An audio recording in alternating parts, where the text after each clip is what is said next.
انسان پریشان کیوں ہوتا ہے کہ وہ دنیا کے حالات کو اپنی مرضی کے مطابق لانا چاہتا ہے، اور دنیا میں اللہ کی مرضی نہیں چلتی، صرف اللہ کی مرضی چلتی، دنیا میں صرف اللہ کی مرضی چلتی ہے۔ تو حالات اللہ لاتے، اللہ بدلتے، ہمارے ذمہ کیا کام ہے کہ اس حال میں اللہ کو خوش کرنا۔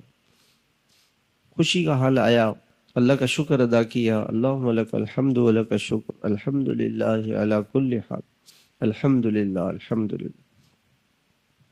شکر کی جنت مل گئی، خوشی کی جنت مل گئی، اور پھر تکلیف آئی، صبر کیا، برداشت کیا، صبر کی جنت مل گئی۔ صبر کی جنت بہت بڑی ہے،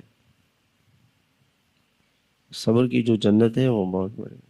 قرآن کریم میں اللہ تعالیٰ نے ایک عمل ایسا بتایا کہ جس پر اللہ پاک نے صبر کا انعام اس کے اوپر رکھا ہے، انما یوفی الصابرون اجرہم بغیر حساب۔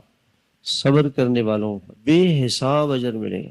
علماء نے لکھا ہے کہ صبر کی قسم صرف یہ نہیں کہ بیماری آ گئی، تکلیف آ گئی، یہ تو صبر کی ایک قسم ہے۔ صبر کی دوسری قسم کیا ہے؟ صبر علی الطاعات، نیکی پہ جمنا، اپنے معمولات کی پابندی کرنا۔ کبھی معمول پورا کیا، کبھی نہیں، کبھی فجر پڑھی، کبھی نہیں پڑھی، کبھی تلاوت کی، کبھی نہیں کی، کبھی سچ بولا، کبھی جھوٹ بولا۔ صبر کرنے والا وہ ہے جو اپنے اعمال پہ جمع رہے، اعمال پورے کرے۔